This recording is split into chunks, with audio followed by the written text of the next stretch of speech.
चार पुरुषार्थ: धर्म, अर्थ, काम और मोक्ष।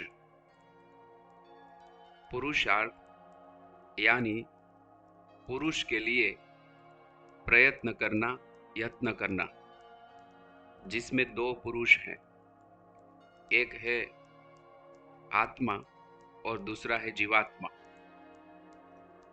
आत्मा के लिए जो पुरुषार्थ करते हैं वह वास्तविक पुरुषार्थ है, और जीवात्मा के लिए जो भी पुरुषार्थ करते हैं वह भ्रांत पुरुषार्थ है।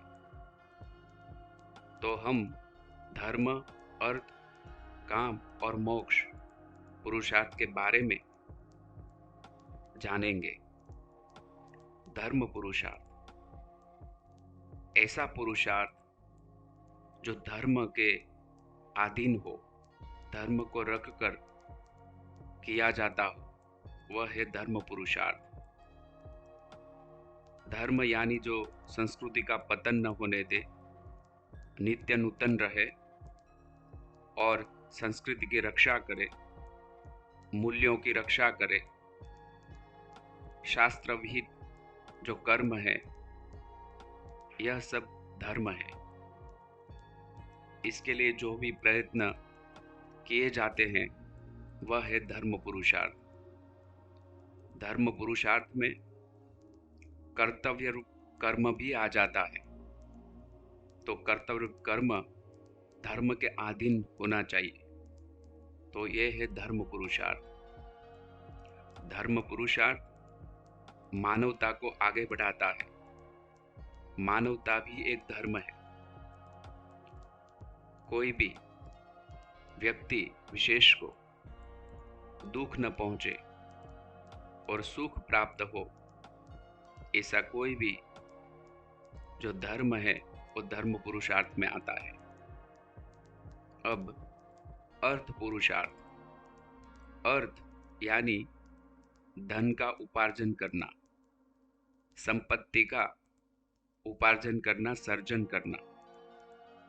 ऐसी संपत्ति या धन धर्म पुरुषार्थ के आधार पर होनी चाहिए।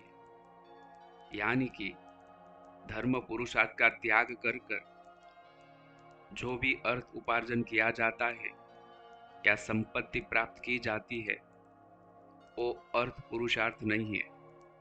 इसलिए अर्थ पुरुषार्थ यानी कि धन संपत्ति प्राप्त करना, इससे पहले धर्म पुरुषार्थ का आचरण करना चाहिए। यानी कि धर्म पुरुषार्थ करते हुए अर्थ पुरुषार्थ करना चाहिए। ऐसी संपत्ति या धन व्यक्ति को सुख देता है, समाज को भी सुख देता है।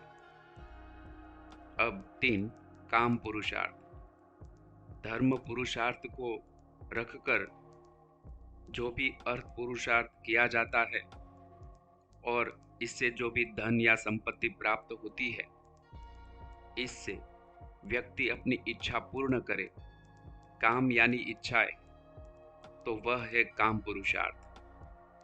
ऐसा काम पुरुषार्थ व्यक्ति को सुख, समृद्धि और स्वास्थ्य देता है, जिसमें विकृति की संभावना नहीं है।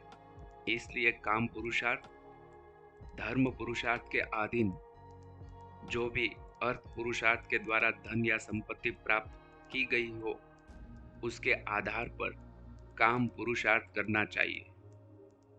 और चौथा और अंतिम मोक्ष पुरुषार्थ, जो वास्तविक पुरुषार्थ है, यानी कि अंतिम लक्ष्य मनुष्य जीवन का स्वयं का स्वरूप आत्मा प्राप्त करना, आत्मज्ञान प्राप्त कर कर आत्म स्वरूप बनना, ब्रह्म स्वरूप बनना और अंततः जन्म मृत्यु से छूटकर स्वयं के स्वरूप को प्राप्त करके परमात्मा में विलीन हो जाना। जो सकर्ता है, सृजनकार है, सृष्टि के सृष्टा है, उसमें विलीन हो जाना। यानी कि आत्मा और परमात्मा का मिलन, अपने मूल स्वरूप में समाहित हो जाना, जो अनंत सुख, अनंत आनंद का सागर है, सतचित आनंद स्वरूप है, जहाँ पे कोई भी विकृति या दुख नहीं है, जिसको शाश्वत सुख और शाश्वत आनंद कहते हैं, वो स्वरूप प्राप्त करना, वह है मोक्ष पुरुषार्थ। यहाँ पर हमने सामान्य रीत से संक्षिप्त में 4 पुरुषार्थ को जाना: धर्म, अर्थ, काम और मोक्ष। आभार।